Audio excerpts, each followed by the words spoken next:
ദേവേട്ടാ, ദേവേട്ടാ, അതെ, നമ്മൾ ഫാഷൻ ഷോയ്ക്കൊന്നുമല്ല പോകുന്നത്, എന്റെ കോളേജിലേക്കാണ്. പ്ലീസ്, ഇപ്പൊ തന്നെ ഒരുപാട് ലേറ്റായി. ദാ വരുന്നു മോളെ. ഇവിടിപ്പോ എന്താ കഥയെന്നല്ലേ? നായികമാരിൽ ഒരാളാണിവൾ, വേദിക ചന്ദ്രൻ. വേദിക്ക് 2 ചേട്ടന്മാരാണ്. അതിലൊരാളാണ് ഇപ്പൊ വിളി കേട്ടത് കേട്ടോ. ഇത് മാളികക്കൽ തറവാട്. ദേവചന്ദ്രൻ മൂത്താളാണ്. രണ്ടാമത്തെ ആളാണ് ഹരിദേവേന്ദ്രൻ. ദേവനാണെങ്കിൽ ബിസിനസ് കാര്യങ്ങളിൽ അച്ഛനോടൊപ്പം ബിസിനസ് നോക്കി നടത്തുന്നു. ഹരി ഒരു 5 സ്റ്റാർ റെസ്റ്റോറന്റ് തുടങ്ങി, അതിന് പിന്നിലാണിപ്പോൾ. പിന്നെ വേദിയാണെങ്കിൽ ഡിഗ്രി 2nd ഇയർ. അച്ഛൻ ശിവചന്ദ്രൻ നായർ, അമ്മ ആരതി. ഏട്ടാ, എന്റെ ക്ഷമയെ പരീക്ഷിക്കരുത്. എത്ര നേരം കൊണ്ട് ഞാൻ വിളിക്കുന്നു, എന്താ ഇറങ്ങി വരാത്തെ? നീ എന്തിനാ മോളെ ഇങ്ങനെ വിളിച്ചു കൂവുന്നത്? അമ്മ കണ്ടില്ലേ സമയം പോയത്? നിനക്ക് വല്ല ആവശ്യമുണ്ടായിരുന്നോ അവനോട് കൊണ്ടാക്കാൻ പറയണ്ടേ? എന്നെ പറഞ്ഞാ മതി അമ്മേ. ഏട്ടൻ ഇങ്ങനെ പുരനിറഞ്ഞു നിൽക്കുന്ന കാണുമ്പോൾ ഒരു പെങ്ങളായ എനിക്ക് ഇങ്ങനെ ചുമ്മാ ഇരിക്കാൻ കഴിയുമോ? ഒരാളല്ലല്ലോ, 2 പേരല്ലേ. ഇവരെ ഒന്ന് കെട്ടിച്ചു വിട്ടിട്ട് വേണ്ടേ എനിക്കൊന്ന് മനസമാധാനത്തോടെ പ്രേമിക്കാൻ?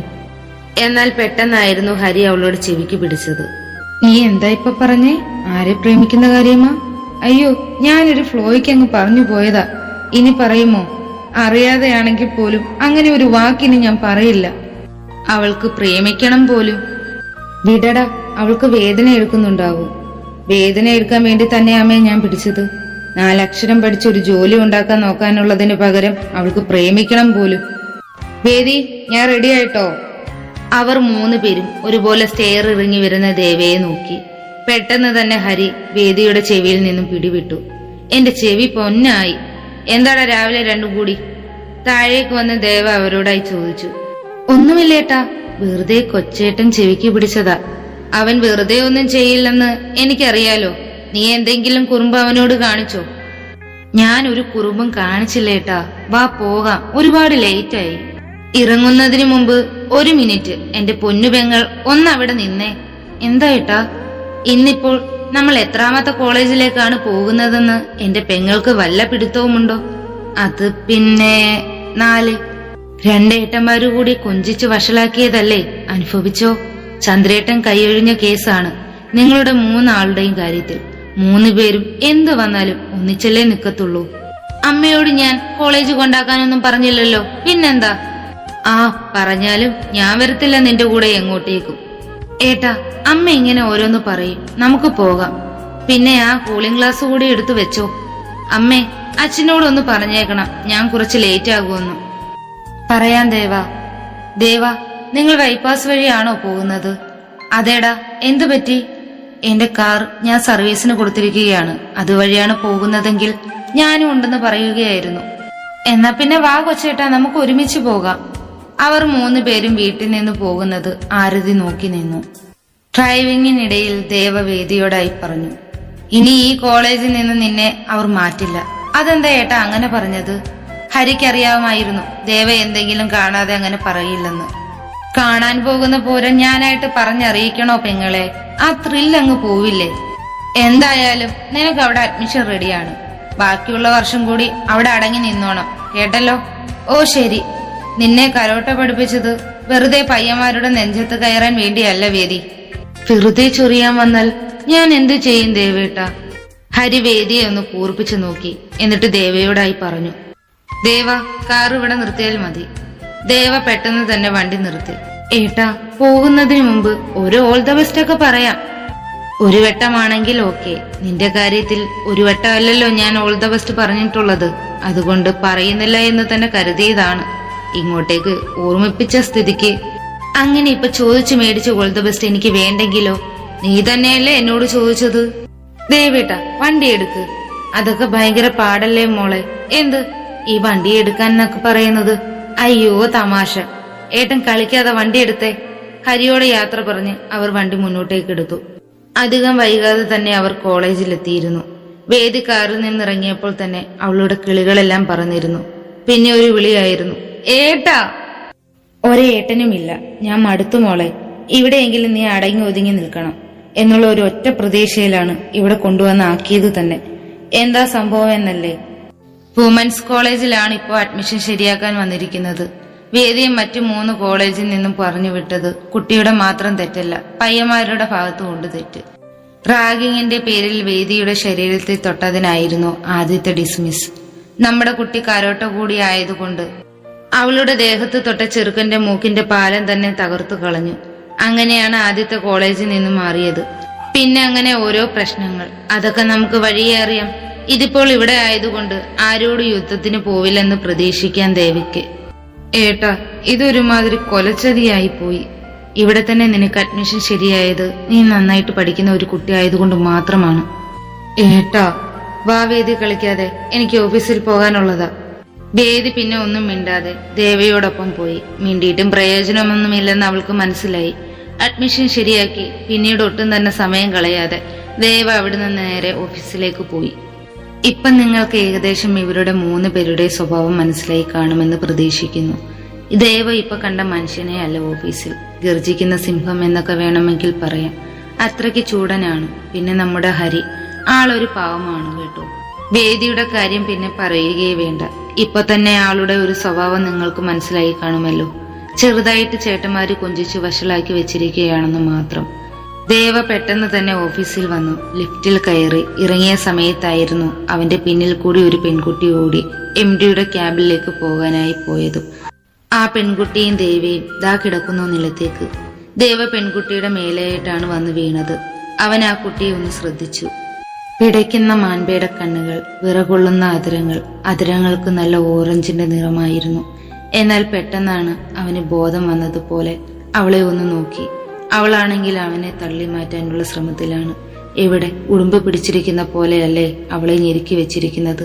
പെട്ടെന്ന് തന്നെ അവൻ അവളിൽ നിന്നും വിട്ടുമാറാൻ പോയപ്പോഴാണ് ദേവയുടെ കോട്ടിൽ ആ പെൺകുട്ടിയുടെ മാല ഉടക്കിയത്. അവൾ എന്തൊക്കെയോ കാണിച്ചു കൂട്ടുന്നുണ്ട്. ഹലോ, എന്താ താനീ കാണിക്കുന്നത്? ഇവിടെ ഇങ്ങനെ കിടക്കാനാണോ പരിപാടി? അത്രയും പറഞ്ഞവൻ അവളിൽ നിന്നും വിട്ടുമാറി. മതി, ഞാൻ എടുത്തു തരാം. ദേവ തന്നെ പിന്നെ ആ കുരുക്കഴിച്ചു കൊടുത്തു. തനിക്ക് എന്തെങ്കിലും പറ്റിയോ? അതവൻ ഗൗരവത്തോടെ തന്നെയാണ് ചോദിച്ചത്. ഇല്ല, കുഴപ്പമൊന്നുമില്ല. ഇവിടെയുള്ള സ്റ്റാഫ് ആരെങ്കിലും ആണ് ഇതേപോലെ ചെയ്തിരുന്നതെങ്കിൽ എന്റെ പ്രതികരണം ഇങ്ങനെയൊന്നുമല്ലായിരിക്കും. ഇത്ര അർജന്റായിട്ട് എവിടേക്കാണ് ഓടിയതെന്ന് അറിഞ്ഞാൽ കൊള്ളാമായിരുന്നു. സാർ, ഇന്നാണ് എന്നോട് ജോയിൻ ചെയ്യാൻ പറഞ്ഞ ദിവസം. എന്നിട്ട് ഇപ്പോഴാണോ എത്തുന്നത്? സാർ, അത് പിന്നെ ബസ് ഒരുപാട് ലേറ്റ് ആയിട്ടാണ് ഇന്ന് വന്നത്. അവൻ അവളെ അടിമുടി ഒന്ന് നോക്കി. ധാവണിയാണ് വേഷം. ഗോൾഡ് ക്രീം കളർ സ്കേർട്ടും അതിനൊത്ത ബ്ലൗസും, ദുപ്പട്ട ഗ്രീൻ കളർ, അത്യാവശ്യം തോളറ്റും കവിഞ്ഞു കിടക്കുന്ന മുടി. ഇരു സൈഡിൽ നിന്നായി മുടിയെടുത്ത് ബാക്കിൽ ക്ലിപ്പിട്ട് വെച്ചിരിക്കുന്നു. ബാലൻസ് മുടി അഴിച്ചിട്ടിരിക്കുകയാണ്. മുഖത്തധികം ചമയങ്ങളൊന്നും തന്നെയില്ല. ഒരു ബ്ലാക്ക് കളർ പൊട്ടും ചെറിയൊരു ചന്ദനക്കുറിയും. കണ്ണിലാണെങ്കിൽ അധികം ഡാർക്കാക്കാതെ ഇളം ലൈറ്റായിട്ട് എഴുതിയിരിക്കുന്ന കാജലും. മൂക്കിന്റെ തുമ്പത്തായി ചെറിയ വെള്ളാരം കല്ല് പതിപ്പിച്ച ഒരു മൂക്കുത്തിയും ഉണ്ടായിരുന്നു. സാർ, പെട്ടെന്ന് തന്നെ ദേവ അവളിൽ നിന്ന് നോട്ടം മാറ്റി. താൻ എന്റെ കൂടെ വാ. സാർ, അവൻ പറഞ്ഞത് മനസ്സിലാകാതെ അവനെ അവൾ വിളിച്ചു. പറഞ്ഞത് കേട്ടില്ല എന്നുണ്ടോ? വരുവാ സാർ. അവന്റെ പിന്നാലെ തന്നെ അവളും ക്യാബിനിലേക്ക് പോയി. അവൾ തന്റെ ബയോഡേറ്റ അവന് നൽകി. എന്താ ഇത്? എന്റെ സർട്ടിഫിക്കറ്റുകളാണ് സാർ. അതിന്റെ ആവശ്യമില്ല സാർ. മാനേജർ ഇതെല്ലാം കണ്ടല്ലേ ഇന്റർവ്യൂ എടുത്തത്? അതെ. എന്താ നിന്റെ പേര്? ശ്രീപ്രിയ. അപ്പോൾ ശ്രീപ്രിയയുടെ ഇവിടുത്തെ ജോബ് എന്താണെന്ന് അറിയണ്ടേ? അതൊക്കെ നേരത്തെ പറഞ്ഞിട്ടുണ്ട് സാർ. എന്നാൽ ചെറുതായിട്ട് ഒരു മാറ്റമുണ്ട്. എന്തു മാറ്റം? ഇനി മുതൽ താനാണ് ഇവിടുത്തെ എന്റെ PA. സാറിനോട് ക്ഷമിക്കണം. ഞാൻ എഞ്ചിനീയറിംഗ് ഫസ്റ്റ് ക്ലാസ്സോടെ പാസ്സായത് PA ആകാൻ വേണ്ടിയല്ല. എടോ, MDയുടെ PA എന്ന് പറഞ്ഞാൽ അത് കുറഞ്ഞ ജോലിയൊന്നുമല്ല. പക്ഷേ എനിക്കത് വേണ്ട. തനിക്ക് പ്ലാൻ വരയ്ക്കാനാണ് ഇഷ്ടം, അതല്ലേ പറഞ്ഞു വരുന്നത്? ഓക്കെ, അതിന് എന്റെ കയ്യിൽ ഒരു ഐഡിയ ഉണ്ട്. മോർണിംഗ് മുതൽ ഹാഫ് ഡേ വരെ താൻ പ്ലാനിംഗ് വർക്കും സൈറ്റിലെ കാര്യങ്ങളും നോക്കിക്കോ. അത് കഴിഞ്ഞ് എന്റെ കൂടെ ഒഫീഷ്യലായിട്ടുള്ള എല്ലാ മീറ്റിങ്ങുകളിലും താൻ വരണം. അത് ഓക്കെ സർ. ബട്ട് ഒരു കാര്യം. ഇനി എന്താടോ? 5 മണിയാകുമ്പോൾ ഞാൻ പഞ്ച് ചെയ്തിറങ്ങും. ഫസ്റ്റ് ഡേ തന്നെ ലേറ്റ് ആയിട്ട് വന്നു. അതുമാത്രമല്ല, നേരത്തെ പോകണമെന്നും പറയുന്നു. താനാള് കൊള്ളാലോ. അതുകൊണ്ടല്ല സർ, ഞാൻ ബസ്സിലാണ് പോവുകയും വരികയും എല്ലാം ചെയ്യുന്നത്. അപ്പോൾ ഇത് പുതിയ സ്ഥലമായതുകൊണ്ട് ബസ് എപ്പോഴൊക്കെയാണ് വരുന്നതെന്ന് എനിക്കറിയില്ലല്ലോ. അതുകൊണ്ടാണ് നേരത്തെ പൊക്കോട്ടെ എന്ന് ചോദിച്ചത്. ഓക്കെ, നമുക്കതിന് പരിഹാരമുണ്ടാക്കാം. താൻ ഡ്യൂട്ടിക്ക് ജോയിൻ ചെയ്തു. അത്രമാത്രം പറഞ്ഞിട്ട് അവൻ അവളെ ക്യാമ്പിൽ നിന്ന് പറഞ്ഞു വിട്ടു. ദൈവമേ, ഈ കാലത്തും ഇതേപോലുള്ള പെൺകുട്ടികളെ കാണാനുണ്ടോ? നമുക്കുണ്ടൊരെണ്ണം വീട്ടിൽ. ഓഫീസ് ടൈം കഴിയുന്നതിനു മുമ്പ് തന്നെ ശ്രീ പറഞ്ഞതിലും നേരത്തെ തന്നെ ദേവ അവളെ പറഞ്ഞു വിട്ടിരുന്നു. ശ്രീനിലയം തറവാട്ടിൽ. വേണി, ഇത്രയും സമയമായിട്ടും ശ്രീ വരാറായില്ലേ? ഞാൻ വിളിച്ചു സിത്തു, അവൾ ഫോൺ എടുക്കുന്നില്ല. ഇന്ന് അവളുടെ ഓഫീസിൽ പോക്ക് ഞാൻ നിർത്തുന്നുണ്ട്. സമയം 7 ആയിട്ടല്ലേ ഉള്ളൂ. അവൾ വരും. അച്ഛൻ അങ്ങനെ പറഞ്ഞാൽ മതിയല്ലോ. എന്താ ഇവിടെ ഒരു ബഹളം അച്ഛനും മക്കളും തമ്മിൽ? നീ കാണുന്നില്ലേ അംബികയെ? എനിക്കറിയാം, എന്റെ കുട്ടി സ്വന്തമായിട്ടൊരു ജോലിക്ക് പോയതാണോ നിങ്ങൾക്കെല്ലാം ഇവിടെ പ്രശ്നം ഇപ്പോൾ? അവൾ ജോലിക്ക് പോകുന്നതിന് ഇവിടെ ആർക്കും ഒരു പ്രശ്നവുമില്ല അംബികെ. നീ എന്താ അത് മനസ്സിലാക്കാത്തെ? എന്നാ പെട്ടെന്നായിരുന്നു ശ്രീപ്രിയ അവിടേക്ക് വന്നത്. അവളെ കണ്ട ഉടൻ തന്നെ വേണി, നീ എന്താ ശ്രീ ഫോൺ എടുക്കാത്തത്? ഞാൻ നിന്നെ എത്ര വട്ടം വിളിച്ചു? അയ്യോ ചേച്ചി, ഒരുപാട് വട്ടം വിളിച്ചു. അല്ല, നിന്റെ ഫോൺ എടുത്തു വെച്ച് നോക്ക്, അപ്പൊ മനസ്സിലാകും ഞാൻ എത്ര തവണ വിളിച്ചിട്ടുണ്ട് എന്ന്. ശ്രീ തന്റെ ഫോൺ എടുത്തു നോക്കി. അയ്യോ, ഇതെന്താ 17 മിസ് കോൾ ഉണ്ടല്ലോ. ചേച്ചിക്ക് അറിയാമല്ലോ ഞാൻ ഫോൺ സൈലന്റ് ആക്കി ഇടാറില്ല എന്ന്. പിന്നെന്താ നീ കോൾ എടുക്കാഞ്ഞത്? കൈതട്ടി അറിയാതെ ആയതായിരിക്കും ചേച്ചി. ഇനി നമുക്ക് ഇവിടുത്തെ കഥാപാത്രങ്ങളെ കൂടി ഒന്ന് പരിചയപ്പെടാം. മൂത്ത ആളാണ് സിദ്ധാർത്ഥ്, രണ്ടാമത്തെ ആള് ശ്രീവേണി, മൂന്നാമത്തെ ആളാണ് ശ്രീപ്രിയ. അച്ഛൻ ബാലശേഖരൻ, അമ്മ അംബിക. സിദ്ധുവും അച്ഛനും ശ്രീ കൺസ്ട്രക്ഷൻ കമ്പനി നോക്കി നടത്തുന്നു. ഈ കുടുംബത്തിലുള്ളവരെല്ലാം തന്നെ എഞ്ചിനീയറിംഗുകാരാണ്. വേണി മാത്രം ഈ കൂട്ടത്തിലല്ല. ആളൊരു ഫാഷൻ ഡിസൈനറാണ്. സ്വന്തമായ സ്ഥാപനമുണ്ട് ഈ ചെറുപ്രായത്തിൽ തന്നെ. എങ്ങനെയുണ്ടായിരുന്നു മോളെ ആദ്യത്തെ ദിവസം? കുഴപ്പമില്ലായിരുന്നു അമ്മേ. എനിക്കിപ്പോഴും മനസ്സിലാകാത്ത ഒരു കാര്യം മാത്രമാണ് ശ്രീ. എന്താ ചേച്ചി? നമുക്ക് സ്വന്തമായിട്ട് ഒരു കൺസ്ട്രക്ഷൻ കമ്പനി ഉള്ളപ്പോൾ നീ എന്തിനാണ് വേറെ സ്ഥാപനത്തിൽ പോയി ജോലി ചെയ്യുന്നത്? ഇതേ സംശയം ഞാൻ ചോദിക്കട്ടെ? എന്ത് സംശയം? ചേച്ചി എന്തിനാണ് ലോൺ എടുത്ത് സെന്റർ തുടങ്ങിയത്? അച്ഛനോട് ക്യാഷ് ചോദിച്ച അച്ഛൻ തരുമായിരുന്നല്ലോ. അതെന്റെ സ്വന്തം അധ്വാനത്തിൽ നിന്നുണ്ടാക്കണമെന്നുള്ള ഒരു ലക്ഷ്യം കൊണ്ട് മാത്രമാണ് ഞാൻ അങ്ങനെ ചെയ്തത്.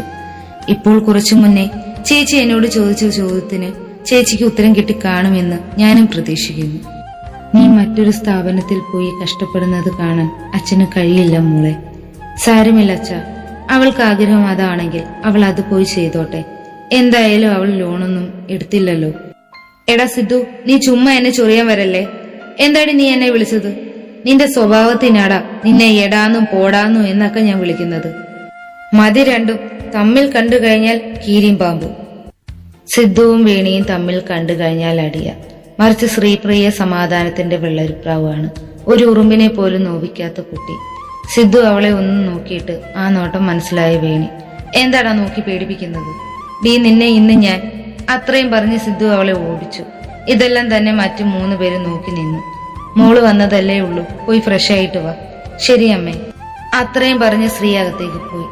ഡോ, എന്താ ബാലേട്ടാ? പെൺകുട്ടികൾ 2 പേരാണ്. അവർക്ക് കല്യാണപ്രായമായി. അത് ഞാൻ അങ്ങോട്ടേക്ക് പറയാനിരിക്കുകയായിരുന്നു. പീനിമോൾക്ക് അടുത്ത മാസം 24 വയസ്സ് തുടങ്ങുകയാണ്. ഇത്രയും നാൾ അവൾ പറഞ്ഞത് നമ്മളെ കേട്ടില്ലേ? ഇനി നമ്മൾ പറയുന്നത് അവൾ കേൾക്കുമായിരിക്കും, അല്ലേടോ? ഇനി അവളുടെ മനസ്സിൽ ആരെങ്കിലും കാണുമോ? അവൾ നിങ്ങളുടെ മകളാണ്. അങ്ങനെയൊന്നും ചെയ്യില്ല അവൾ. മക്കൾ നമ്മളുടെ തന്നെയാണ്. പക്ഷേ അവർക്കുമില്ലേ അവരുടേതായ സങ്കല്പങ്ങളൊക്കെ. എന്തായാലും താൻ ഇതൊക്കെ ഒന്ന് അവരോട് ചോദിച്ചറിയണം. ശരിയേട്ടാ. നിനക്കറിയാലോ സിദ്ധുവിനെ നല്ലതുപോലെ തന്നെ. നമ്മളെക്കാളും പേടിയാണ് വേണിക്കും ശ്രീക്കും അവനെ. അതൊക്കെ എനിക്കറിയാവുന്ന കാര്യങ്ങളാണ്. ഏറ്റവും കൂടുതൽ സ്നേഹവും അവനോടാണ് കുട്ടികൾക്ക് 2 പേർക്കും. എന്നും ഇതുപോലെ അങ്ങ് പോയാ മതിയായിരുന്നു. കുറച്ചു കഴിഞ്ഞപ്പോൾ തന്നെ സിദ്ധുവും വേണിയും തോളിൽ കൈയിട്ട് സ്റ്റെയർ ഇറങ്ങി വരുന്നത് കണ്ടു. നോക്കു ബാലേട്ട, അവരുടെ അടി തീർന്നെന്നാ തോന്നുന്നത്. കുറച്ചു കഴിയുമ്പോൾ പിന്നെയും തുടങ്ങിക്കോളും. ബാലനും അംബികയും അവരെ തന്നെ നോക്കി നിന്നു. ദേവ തിരിച്ച് വീട്ടിലെത്തിയിട്ടും അവന്റെ മനസ്സിൽ രാവിലെ നടന്ന സംഭവങ്ങളായിരുന്നു.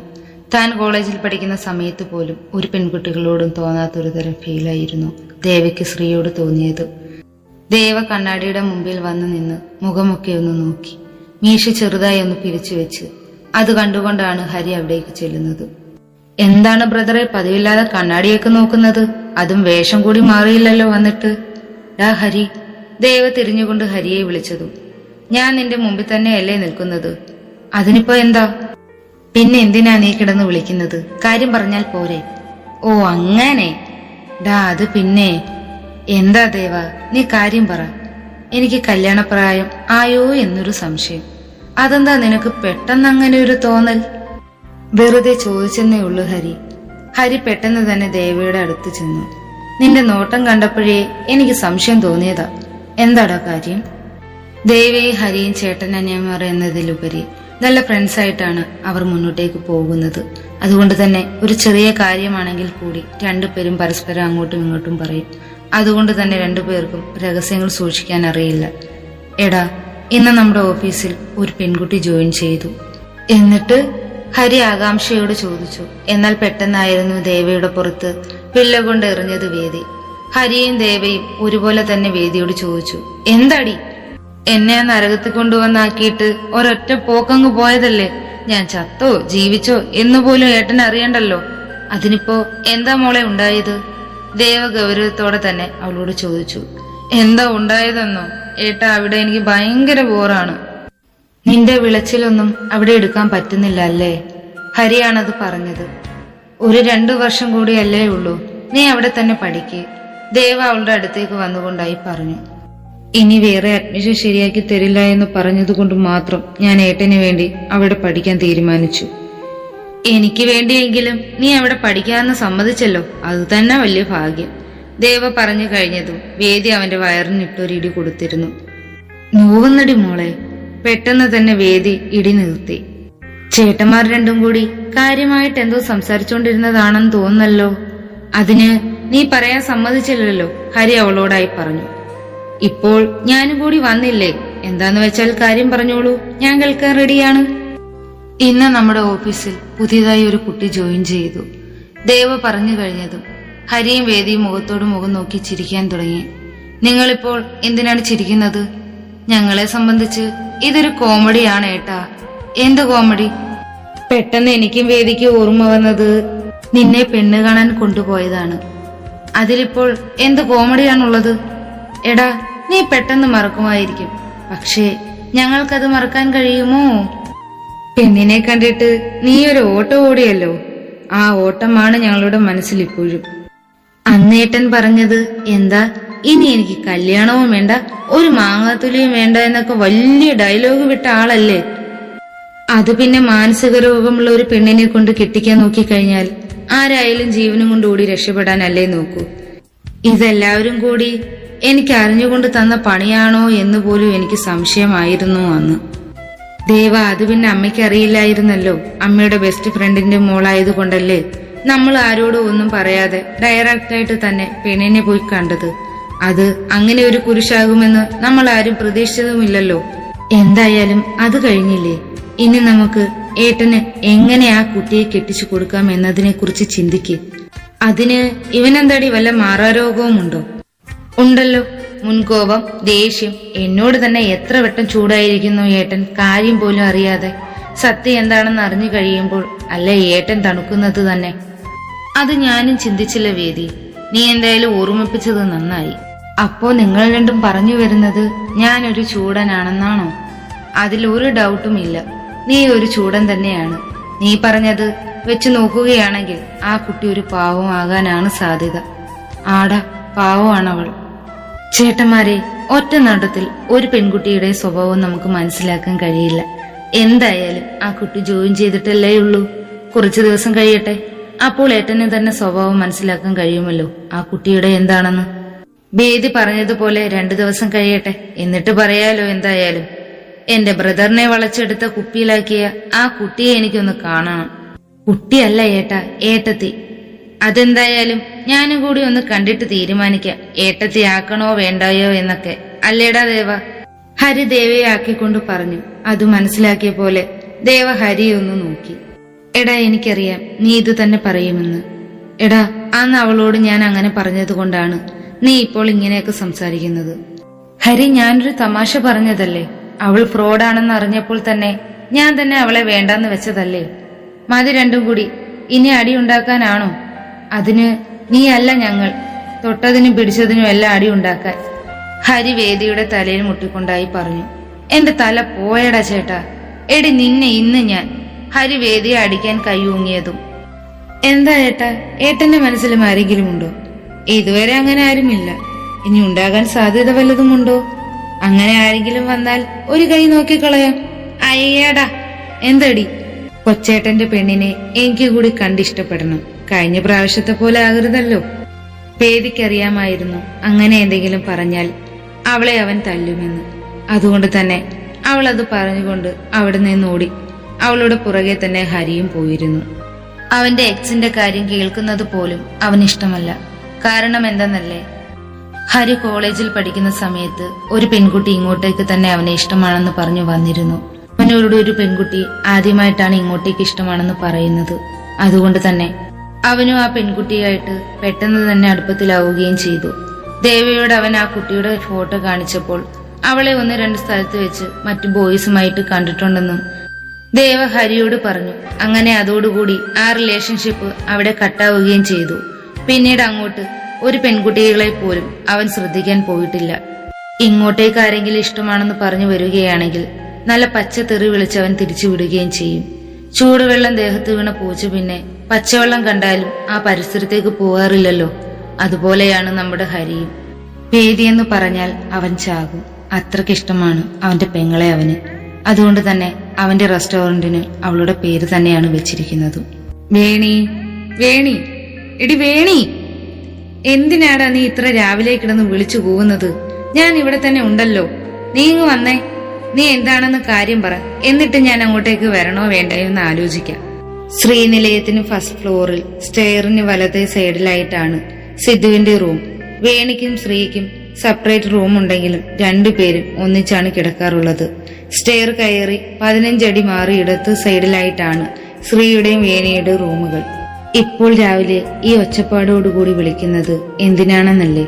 സിദ്ധുവിന്റെ ഷർട്ട് അയൺ ചെയ്തു കൊടുക്കാൻ. ഇതെല്ലാം ചെയ്തു കൊടുക്കുന്നത് ശ്രീയാണ്. വേണി ആ പരിസരത്തേക്ക് പോലും പോകാറില്ല. വലിയ ഫാഷൻ ഡിസൈനറൊക്കെയാണ്. സ്വന്തമായി ഡ്രസ് അയൺ ചെയ്യാൻ പോലും മടിയായിട്ടുള്ള കൂട്ടത്തിലാണ് വേണി.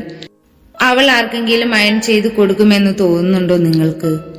രാവിലെ അവന്റെ വിളി കേട്ടപ്പോൾ തന്നെ തനിക്കുള്ള എന്തെങ്കിലും പണിയാകുമെന്ന് വേണിക്ക് നല്ല ഉറപ്പുണ്ടായിരുന്നു. അതുകൊണ്ടാണ് എന്താണെങ്കിലും അവിടെ വെച്ച് തന്നെ പറയാൻ അവൾ പറഞ്ഞതും. ഇതെല്ലാം കേട്ടുകൊണ്ടാണ് ശ്രീ റൂമിൽ നിന്നും പുറത്തേക്ക് ഇറങ്ങി വരുന്നതും. നീ ഇത്ര രാവിലെ എവിടേക്കാണ്? അമ്പലത്തിലൊന്ന് പോണം ചേച്ചി. എടി, അവളോട് പിന്നെ സംസാരിക്കാം. നീ ഒന്നിങ്ങ് വന്നേ. സിദ്ധു അപ്പുറത്ത് നിന്ന് വിളിച്ചു കൂവി. മോനെ, നീ അവിടെ കിടന്ന് എന്തൊക്കെ പറഞ്ഞാലും എന്താണെന്ന് പറയാതെ ഞാൻ അവിടേക്ക് വരുന്ന പ്രശ്നമേയില്ല. എന്താ ഏട്ടാ കാര്യം? മോളെ, അത് ഈ ഡ്രസ് ഒന്ന് അയൺ ചെയ്യാൻ വേണ്ടിയിട്ടായിരുന്നു. എനിക്കറിയാമേടാ, നീ രാവിലെ ഇതേപോലുള്ള എന്തെങ്കിലും പണിയും കൊണ്ടുവരുമെന്ന്. അതുകൊണ്ട് തന്നെ ഞാൻ അവിടേക്ക് വരാഞ്ഞത്. വേണി വലിയ കാര്യത്തിൽ പറഞ്ഞു. എടി, ഇന്ന് ഇമ്പോർട്ടന്റ് ആയിട്ടുള്ള മീറ്റിംഗ് ഉള്ളത് കൊണ്ടല്ലേ നിന്റെ അടുത്ത് ഞാൻ പറഞ്ഞത്. ഇതെല്ലാം ശ്രീയല്ലേ ചെയ്യുന്നത്. അവൾക്ക് ജോലി കിട്ടിയപ്പോൾ അവളുടെ സ്വന്തം കാര്യം നോക്കാൻ പോലും സമയമുണ്ടാകില്ല. അതായിരിക്കും നിന്റെ ഡ്രസ് അയൺ ചെയ്യാതിരുന്നതും. അതിനിടയ്ക്ക് നിങ്ങളുടെ പ്രശ്നത്തില് എന്നെ കൂടി വലിച്ചിടണം കേട്ടോ. ഒരു വഴിക്ക് പോവല്ലേ ശ്രീ, കിടക്കട്ടെ അവിടെ. എന്ന് എനിക്ക് അവൾ തന്നെ ഡ്രസ് അയൺ ചെയ്തു തരാറുള്ളതും. ഏട്ടാ, ബ്ലൂ ഷർട്ടല്ലേ ഞാൻ അയൺ ചെയ്തു വെച്ചിട്ടുണ്ട്, അതിട്ടാൽ മതി കേട്ടോ. അത് നീ എപ്പോൾ ചെയ്തു? ഇന്നലെ നൈറ്റ് മീറ്റിംഗ് ഉണ്ടെന്ന് പറഞ്ഞപ്പോൾ ചെയ്തു വെച്ചതാ. നീയാണ് മോളെ ഏട്ടന്റെ അനിയത്തി. വേറെ ഒരെണ്ണം ഉണ്ട്, ആർക്കും ഒരു ഉപകാരവുമില്ല. സ്വന്തമായിട്ട് എന്തൊക്കെയോ വരച്ചും കുറിച്ചും നടക്കുന്നു. എന്താണെന്ന് ജോലി എന്ന് ചോദിക്കുന്നവരോട് പറയാം ഫാഷൻ ഡിസൈനർ ആണെന്ന്. കഷ്ടപ്പാട് മൊത്തം അവളുടെ സ്റ്റാഫുകൾക്കും, ക്രെഡിറ്റ് എല്ലാം അവൾക്കും. എടാ തെണ്ടി, നിനക്കെന്നെ രാവിലെ ചൊറിഞ്ഞില്ലെങ്കിൽ ഉറക്കം വരത്തില്ല എന്നുണ്ടോ? അതേടി ചൊറിയും പുഴു. ഇനി അവിടെ നിൽക്കുന്നത് പന്തിയല്ലെന്ന് സിദ്ധുവിനറിയാം. ദേഷ്യം ഒട്ടുമില്ലാത്ത കുട്ടിയാണ്. അപ്പോൾ കണ്ണിൽ എന്താണ് കാണുന്നത് അത് എടുത്തു വെച്ച് എറിയും. അതാണ് സ്വഭാവം. അങ്ങനെ ഒരുപാട് എറികൾ മേടിച്ചു കൂട്ടിയിട്ടുള്ളതാണ് നമ്മുടെ സിദ്ധു. എങ്ങനെ കിട്ടാതിരിക്കും? ഇതല്ലേ അവൻ അവളോട് പറയുന്നത്. നീ ഇപ്പൊ പൊക്കോടാ കരിമുറുക, നിന്നെ ഞാൻ എടുത്തോളാം. പിന്നെ എന്തിനാ ചേച്ചി രാവിലെ ഏട്ടനോട് യുദ്ധത്തിന് പോകുന്നത്? ഇപ്പോൾ കുറ്റം എനിക്ക്. കൊള്ളാടി, നീ നിന്റെ ഏട്ടന്റെ പെങ്ങളാണെന്ന് തെളിയിച്ചുകൊണ്ടിരിക്കുകയാണ്. ചേട്ടന്റെ സ്വഭാവം അറിയാവുന്നത് കൊണ്ട് പറഞ്ഞു പോയതാ, അല്ലാതെ ചേച്ചിയെ കുറ്റപ്പെടുത്തി പറഞ്ഞതൊന്നുമല്ല. സോറി. എനിക്ക് വേണ്ട നിന്റെ സോറി. അപ്പോഴേക്കും പിണങ്ങിയോ? സോറിയിടി, സോറി. ഓക്കെ. ചേച്ചി ഇന്ന് നേരത്തെയാണോ പോകുന്നത്? അല്ല, കുറച്ചു കഴിയും. എന്നാ ശരി. നീ എന്താ ചോദിച്ചേ? നേരത്തെ ആണെങ്കിൽ അമ്പലത്തിലേക്ക് കൂടി ഒന്ന് പോയിട്ട് വരാൻ വേണ്ടിട്ടാ. വെരി സോറി, എനിക്ക് ആ സ്വഭാവം ഇല്ല. എന്നാ ശരി. ശ്രീ ഇറങ്ങാൻ തുടങ്ങിയപ്പോഴാണ് ബാലനും ഇറങ്ങിയത്. മോൾ രാവിലെ ഇതെങ്ങോട്ടേക്കാണ്? അമ്പലത്തിൽ ഒന്ന് കേറണം അച്ഛ. എന്നാ പിന്നെ അച്ഛന്റെ കൂടെ വന്നു. അച്ഛനെന്താ നേരത്തെ? എനിക്കൊരു സൈറ്റ് കൂടി കാണാൻ പോകാനുണ്ട്. സംസാരിച്ച് സമയം കളയാതെ മോൾ വരുന്നുണ്ടെങ്കിൽ കീറ്. ശരി അച്ഛ. അവൾ അവിടെ നിന്ന് നേരെ ക്ഷേത്രത്തിൽ പോയിട്ട് അവിടെ നിന്ന് നേരെയാണ് ഓഫീസിലേക്ക് പോയത്. ശ്രീ ഓഫീസിൽ ചെല്ലുമ്പോൾ ദേവ അവിടുത്തെ ഒരു സ്റ്റാഫിനോട് ചൂടായി സംസാരിക്കുന്നതാണ് കാണുന്നത്. തനിക്കൊക്കെ ഇവിടെ മാസം ശമ്പളം തന്ന് നിർത്തിയിരിക്കുന്നത് വെറുതെ കാണാനില്ല, അതിന്റേതായ വർക്ക് ചെയ്യണം. സാർ, അത് പിന്നെ പേപ്പേഴ്സ് എല്ലാം ക്ലിയർ ആയിരുന്നു. എന്നിട്ട് എന്തുകൊണ്ട് ആ കൊട്ടേഷൻ മുടങ്ങിപ്പോയി? സാർ, അത് പിന്നെ നോ മോർ എക്സ്പ്ലനേഷൻ. തനിക്ക് വേറെ ഒന്നും പറയാനില്ലെങ്കിൽ പോകാം. പിന്നെ അയാൾ കിട്ടിയതും മേടിച്ച് പുറത്തേക്ക് പോയി. പാവം ഇന്ന് ആ രാജീവ് സാർ ആയിരുന്നു വീര. ദേവ സാർ പറയുന്നതിന് കാര്യമില്ലേ? സാർ പറയുന്നതൊക്കെ ശരിയാണ്, പക്ഷേ ഇങ്ങനെ ചൂടാവേണ്ട കാര്യമൊന്നുമില്ല. ഇതിലും വലിയ പ്രശ്നങ്ങളൊക്കെ ഉണ്ടായിട്ടുണ്ട്. അപ്പോഴൊന്നും കുലുങ്ങാത്ത ആളാ ഈ ഒരു നിസ്സാര കാര്യത്തിന്. സ്റ്റാഫുകൾ അങ്ങോട്ടും ഇങ്ങോട്ടും ദേവയെക്കുറിച്ച് പറയുന്നത് കേട്ടുകൊണ്ട് ശ്രീ അവിടെ തന്നെ നിന്നു. എന്താ അകത്തൊരു പ്രശ്നം? ശ്രീയെ ഓഫീസ് കാര്യങ്ങളൊക്കെ പഠിപ്പിക്കാൻ വേണ്ടി ഒരു പെൺകുട്ടിയെ ഏൽപ്പിച്ചിട്ടുണ്ടായിരുന്നു. അവളുടെ പേരാണ് കാവ്യ. എന്ത് ചെയ്യാനാ ശ്രീ, ആ മിസ്റ്റർ പെർഫെക്റ്റ് ഭയങ്കര ഷോയ. അയ്യോ, ദേവസാറിനെ കുറിച്ചാണോ ഇങ്ങനെയൊക്കെ പറയുന്നത്? നീ ഇപ്പോ ഇവിടെ വന്നിട്ട് 2 ദിവസമല്ലേ ആകുന്നുള്ളൂ. അയാളെ ഇവിടെ എല്ലാവരും പെർഫെക്റ്റ് എന്നാണ് വിളിക്കുന്നത്. ഞങ്ങൾ ഇപ്പോൾ വിളിക്കുന്ന ഈ വിളി കുറച്ചുകൂടി മാന്യമായിട്ടുള്ള വിളിയാണ്. നീ ഇനി എന്താണ് വിളിക്കുന്നതെന്ന് കണ്ടു തന്നെ അറിയാം. ഞാൻ അങ്ങനെയൊന്നും വിളിക്കാറില്ല. താനെന്താ ഇന്ന് ഇച്ചിരി ലേറ്റ് ആയിട്ടാണല്ലോ വന്നത്? ഞാനൊന്ന് അമ്പലം വരെ പോയിരുന്നു, അതാ. അപ്പോൾ ഒരു ഈശ്വരവിശ്വാസിയാണല്ലേ? ശ്രീ അവളെ നോക്കി ഒന്ന് ചിരിച്ചു. എന്നിട്ട് അമ്പലത്തിലെ ചന്ദനം എന്തിയേ? പെട്ടെന്ന് തന്നെ ശ്രീ അവളുടെ ഹാൻഡ് ബാഗ് തുറന്ന് ചന്ദനം എടുത്ത് അവിടെയുള്ള എല്ലാ സ്റ്റാഫുകൾക്കും കൊടുത്തു. നീ സാറിനെ കാണാൻ പോകുന്നുണ്ടോ? അതെ, സാറിനും കൂടി പ്രസാദം കൊടുക്കാം. കണ്ടാൽ അറിയാത്തവൻ കൊണ്ടാൽ പഠിക്കും. എന്തായാലും താനകത്തേക്ക് ചെല്ലു. പോയി ഐശ്വര്യമായിട്ട് എന്താ കിട്ടുന്നതെന്ന് വെച്ചാൽ മേടിച്ചിട്ട് വാ. കാവ്യ തന്റെ സീറ്റിലേക്ക് പോയിരുന്നു. ശ്രീയോട് അത് പറഞ്ഞിട്ട്. എവിടെയെങ്കിലും ഒരു ചെറിയ വഴക്ക് കണ്ടാൽ ഓടി രക്ഷപ്പെടുന്ന ആളാണ് ശ്രീ. ഇനി എന്താ സംഭവിക്കുന്നതെന്ന് കണ്ടു തന്നെ അറിയാം. ശ്രീ സകല ദൈവങ്ങളെയും വിളിച്ച് ക്യാബിനിലേക്ക് ചെന്നു. സാർ, അവന്റെ മുഖം കണ്ടാൽ തന്നെ അറിയാം എന്തോ കാര്യമായിട്ടുള്ള ടെൻഷൻ ഉണ്ടെന്ന്. ശ്രീയുടെ ശബ്ദം കേട്ടതും ദേവ ഫയലിൽ നിന്ന് നോട്ടം മാറ്റി അവളെ ഒന്ന് നോക്കി. എന്താടോ? പ്രസാദം? എന്ത് പ്രസവമോ? അതല്ല സാർ, അമ്പലത്തിൽ പോയിട്ട് വന്നതിന്റെ പ്രസാദം. ഓ അങ്ങനെ. അവൻ ഒരു ചിരിയോടെ അവളെ നോക്കി. ഇങ്ങു കൊണ്ടുവാ. ശ്രീ അവന്റെ അരികിലേക്ക് ചെന്നു. ഇനി ഇട്ട് തന്നോ? സാർ, അവൾ മനസ്സിലാവാത്ത പോലെ അവനെ വിളിച്ചു. എന്തേ, കേട്ടില്ലെന്നുണ്ടോ? ചന്ദനം തൊട്ട് തന്നോളൂന്ന്. അത് പിന്നെ ഞാൻ എങ്ങനെയാണ് സാറിന്? അതെന്താടോ, എനിക്ക് വല്ല മാറാരോഗമുണ്ടോ? അങ്ങനെയല്ല സാർ. പിന്നെ എങ്ങനെയാണ്? അമ്പലത്തിലെ പ്രസാദം തൊട്ടുകൊടുക്കരുതെന്ന് ദൈവം പറഞ്ഞിട്ടുണ്ടോ തന്നോട്? അങ്ങനെ ദൈവങ്ങളൊന്നും പറഞ്ഞിട്ടില്ല. പിന്നെ ആരാണ് പറഞ്ഞിട്ടുള്ളത്? അറിയാത്ത ഒരാൾക്ക് ഞാൻ എങ്ങനെയാണ്? ഞാൻ തന്റെ ബോസാണ്. ഇപ്പോൾ നമ്മൾ അറിയാവുന്നവരല്ലേ. അറിയാത്തവരാണെങ്കിലേ കുഴപ്പമുള്ളൂ. തനിക്ക് തൊട്ടുതരാൻ പറ്റുമെങ്കിൽ തന്നാൽ മതി, അല്ലെങ്കിൽ പോക്കോ. ഒരിച്ചിരി ചന്ദനം തൊട്ടുകൊടുക്കുന്നതിൽ തെറ്റൊന്നുമില്ല, ശ്രീ തന്റെ മനസ്സിൽ പറഞ്ഞു. സാർ ഒന്ന് അടുത്തേക്ക് വരാവോ? ദേവ അവളെ ഒന്ന് നോക്കി ചിരിച്ചിട്ട് ചെയറിൽ നിന്ന് എഴുന്നേറ്റ് ശ്രീയുടെ അടുത്തേക്ക് ചെന്നു. അവൾ കൈവച്ചെത്തി ചന്ദനം തൊട്ടുകൊടുത്തു. ദേവ അവളെ തന്നെ നോക്കി നിന്നു. സാർ, ഇനി ഞാൻ പൊക്കോട്ടെ? പോയിക്കോ. ശ്രീ ഡോറ് തുറന്നു പോകാൻ പോയതും ദേവ അവളെ വിളിച്ചു. ശ്രീ അവളെ തിരിഞ്ഞു നോക്കിയതും എന്താ സാർ? ഉച്ച കഴിഞ്ഞ് നമുക്കൊരു സൈറ്റ് നോക്കാൻ പോകണം. Okay sir. ശ്രീ പോയി കഴിഞ്ഞതും ദേവ ചെയറിലിരുന്നു. എന്താണെന്നറിയില്ല, അവളുടെ കണ്ണുകൾക്കൊരു പ്രത്യേകതരം ആകർഷണമുള്ളതുപോലെ. ഇനിയും ഇങ്ങനെ ഓരോന്ന് ചിന്തിച്ചിരുന്നാൽ വർക്ക് നടക്കില്ല. അവൻ ഓരോന്ന് പറഞ്ഞുകൊണ്ട് തന്നെ അവന്റെ വർക്കിൽ കോൺസെൻട്രേറ്റ് ചെയ്തു. ഒരമ്പലത്തിൽ പോലും പോകാത്ത പയ്യനാണ് സുഹൃത്തുക്കളെ ഇന്ന് ചോദിച്ച് ചന്ദനം തൊടുവിച്ചത്. എന്താ അല്ലേ? സിദ്ധു മീറ്റിംഗ് കഴിഞ്ഞ് അവന്റെ ഫ്രണ്ട്സിന്റെ കൂടെ മൂവി കണ്ടിറങ്ങിയ സമയത്തായിരുന്നു അവൻ ശ്രദ്ധിക്കാതെ ഒരു പെൺകുട്ടിയെ പോയി തട്ടിയത്. അത്യാവശ്യം നല്ല രീതിയിൽ തന്നെയായിരുന്നു അവളെ പോയി തട്ടിയതും. ആ ഇടിച്ച പെൺകുട്ടി പിന്നെ ഒന്നും നോക്കാതെ സിദ്ധുവിന്റെ പല്ലു തെറിച്ചു പോകുന്ന രീതിയിൽ ഒരടിയായിരുന്നു. തന്റെ മുഖത്ത് കണ്ണില്ലേടോ? എവിടെ നോക്കിയാണ് നടക്കുന്നത്? സിദ്ധു അവന്റെ കവിളിൽ കൈവച്ചു.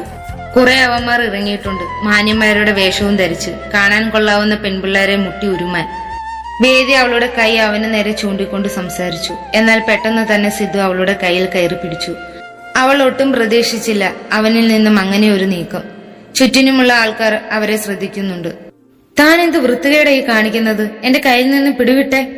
അതിന് ഞാൻ വൃത്തികേട് കാണിച്ചില്ലല്ലോ മോളെ, കാണിക്കാൻ പോകുന്നതല്ലേ ഉള്ളൂ. You bloody rascal. നിർത്തടി നിന്റെ ഇംഗ്ലീഷ്. നീ വെളിവില്ലാതെ വന്ന് എന്നെ തട്ടിയതും പോരാത്തതിന് എന്നെ അടിക്കുകയും ചെയ്തു. നിനക്ക് ഇവിടെ നിന്ന് പോകണമെങ്കിൽ നീ എന്നോട് സോറി ചോദിച്ചേ പറ്റൂ. താനാണ് എന്നെ വന്ന് മുട്ടിയത്. സോറി ഞാനല്ല പറയേണ്ടത്, താനാണ്. ഓക്കെ, എന്റെ ഭാഗത്ത് തന്നെയാണ് മിസ്റ്റേക്ക്. ഞാൻ അറിയാതെ വന്ന് മുട്ടിയതാണ്. അതിന് നീ തല്ലേണ്ട ആവശ്യം എന്താണ്? നിന്റെ പേഴ്സണൽ സ്ഥലത്ത് ഞാൻ തൊട്ടതൊന്നുമില്ലല്ലോ. നിനക്ക് ഞാൻ ആരാണെന്ന് അറിയില്ല. എനിക്കിപ്പോ നീ ആരാണെന്ന് അറിയേണ്ട ഒരാവശ്യമില്ല. ഒന്നുകിൽ നീ എന്നോട് സോറി ചോദിക്കണം, അല്ലെങ്കിൽ നീ തന്ന സാധനം ഞാൻ നിനക്ക് തിരിച്ചു തരും. അവളോട് സംസാരിക്കുമ്പോൾ പോലും തന്റെ കൈ അവളിൽ നിന്നും മാറ്റിയിരുന്നില്ല. നിന്നോട് മര്യാദയുടെ ഭാഷയിൽ ഞാൻ പറഞ്ഞു ദേഹത്തു നിന്ന് കൈയെടുക്കാൻ. നീ ഇനി എന്തൊക്കെ പറഞ്ഞാലും എന്നോട് സോറി ചോദിക്കാതെ ഇവിടെ നിന്ന് ഒരു ഇഞ്ച് പോലും നീ അനങ്ങില്ല. സിദ്ധുവിന്റെ ഫ്രണ്ട്സ് അവനെ പിന്തിരിപ്പിക്കാൻ നോക്കുന്നുണ്ടെങ്കിലും അവൻ അവർ പറയുന്നതിനൊന്നും തന്നെ ചെവി കൊടുത്തിരുന്നില്ല. അവൻ പിടിവിടില്ലെന്ന് മനസ്സിലായ വേദി തന്നെ കരോട്ട പഠിപ്പിച്ച ഗുരുവിനെ മനസ്സിൽ ധ്യാനിച്ച് ഒരു നമ്പർ അങ്ങിറക്കി. ഒരു നിമിഷം കഴിഞ്ഞപ്പോൾ വേദിയാണ് അവന്റെ കൈ പിടിച്ചിരിക്കുന്നത്. എടി, നീ മര്യാദയ്ക്ക് ഞാൻ നിന്നോട് പറഞ്ഞു എന്റെ കയ്യിൽ നിന്നും പിടിവിടാൻ. എന്നിട്ട് നീ കേട്ടില്ല. ദാ ഈ ഞരമ്പില്ലേ, ഇത് നോക്കി ഒന്ന് തിരിച്ചാൽ എന്റെ ദേഹത്ത് തൊട്ട ഈ കൈ പിന്നെ ഒരിക്കലും ചലിക്കത്തില്ല. നിന്നെ കണ്ടപ്പോഴേ എനിക്ക് മനസ്സിലായതാ നീ ഒരു പക്കാ ഫ്രോഡാണെന്ന്. അവന്റെ കൈയും തട്ടിക്കളഞ്ഞ് വേദി അവളുടെ ഫ്രണ്ട്സിനെയും കൂട്ടി അവിടെ നിന്നും പോയി. വേദി, നീ ഈ ചെയ്തത് ശരിയാണെന്ന് നിനക്ക് തോന്നുന്നുണ്ടോ? ഞാൻ ചെയ്തത് തന്നെയാണ് ശരി. അവന്റെ നോട്ടവും സംസാരം കേട്ടപ്പോഴും നിങ്ങൾക്ക് അവനെ നല്ലവനായിട്ടാണോ തോന്നിയത്? എടി, അയാളെ കണ്ടിട്ട് ഒരു ജെന്റിൽമാൻ ലുക്കുണ്ട്. ജെന്റിൽമാൻ ലുക്ക് ഉണ്ടായിട്ട് എന്താ കാര്യം? അവന്റെ സ്വഭാവം നമ്മൾ നേരിൽ കണ്ടതല്ലേ. എനിക്കെന്തോ ആ കക്ഷിയെ കണ്ടിട്ട് അങ്ങനെ തോന്നിയില്ല. നിനക്ക് പിന്നെ എങ്ങനെയാണ് തോന്നിയത്? ആളൊരു ഡീസന്റ് പാർട്ടിയായിട്ടാണ് തോന്നിയത്. എന്തായാലും നീ തല്ലണ്ടായിരുന്നു. അവനൊരു തല്ല് കിട്ടാത്തതിന്റെ എല്ലാ കുറവും ഉണ്ടായിരുന്നു.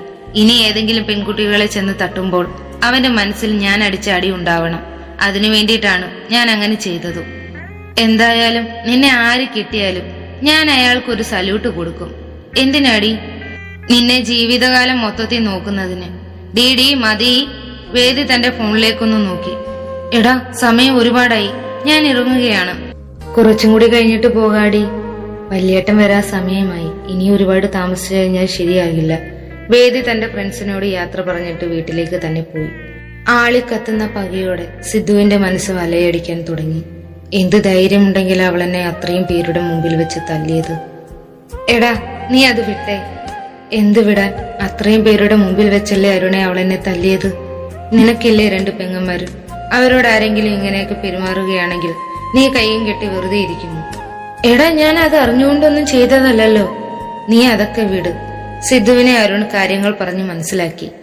പതിവില് സന്തോഷവതിയായിരുന്നു വേണി. എന്താണെന്നല്ലേ കാര്യം? ഈ വർഷത്തെ മികച്ച കോസ്റ്റ്യൂം ഡിസൈനർക്കുള്ള അവാർഡ് വേണിക്കായിരുന്നു. ഇത് എന്റെ ഒരാളുടെ മാത്രം പ്രയത്നം കൊണ്ട് കിട്ടിയതല്ല, നിങ്ങളുടെ എല്ലാവരുടെയും സപ്പോർട്ട് കൂടെ ഉള്ളത് കൊണ്ട് മാത്രമാണ്. മേഡം ഒരു ഡിസൈൻ ചെയ്തു തരുന്നു, ഞങ്ങൾ അത് സ്റ്റിച്ച് ചെയ്യുന്നു. എന്തേ, അതിൽ നിങ്ങൾക്കൊരു പങ്കില്ലേ? നിങ്ങൾ കൂടി ഇല്ലായിരുന്നെങ്കിൽ എനിക്ക് ഈ അവാർഡ് കിട്ടില്ലായിരുന്നു. പെട്ടെന്നായിരുന്നു അവളുടെ ക്യാബിനിലേക്ക് അവളുടെ ഫ്രണ്ട്സ് കയറി വന്നത്. എടാ, നിങ്ങളെന്താ ഇവിടെ? ഞങ്ങളെന്താ ഇവിടെ എന്നോ? നല്ല ചോദ്യം.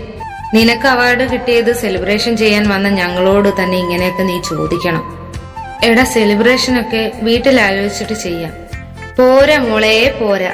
ഞങ്ങൾ ഇവിടുത്തെ ഒരു റെസ്റ്റോറന്റിൽ ഡിന്നർ പാർട്ടി അറേഞ്ച് ചെയ്തിട്ടുണ്ട്. നീ അവിടേക്ക് വന്നാൽ മാത്രം മതി. എടാ, ഞാനൊന്ന് വീട്ടിൽ പോയിട്ട് നേരെ അവിടേക്ക് എത്തിയ പോരെ? നോ വേ മോളെ, നിന്നെ കൈയോടെ കൂട്ടിക്കൊണ്ട് പോകാനാണ് ഞങ്ങളുടെ തീരുമാനം. എടാ പ്ലീസ്, പറയുന്നത് കേൾക്ക്. അവരുടെ കൂട്ടത്തിൽ വന്ന ഒരു കുട്ടി ബാക്കിയുള്ളവരോടായി പറഞ്ഞു. എന്തായാലും അവൾക്ക് അവാർഡൊക്കെ കിട്ടിയതല്ലേ, വീട്ടിൽ പോയിട്ട് നേരെ അവിടേക്ക് എത്തട്ടെ. Thank UT മിന്നുകുട്ടി.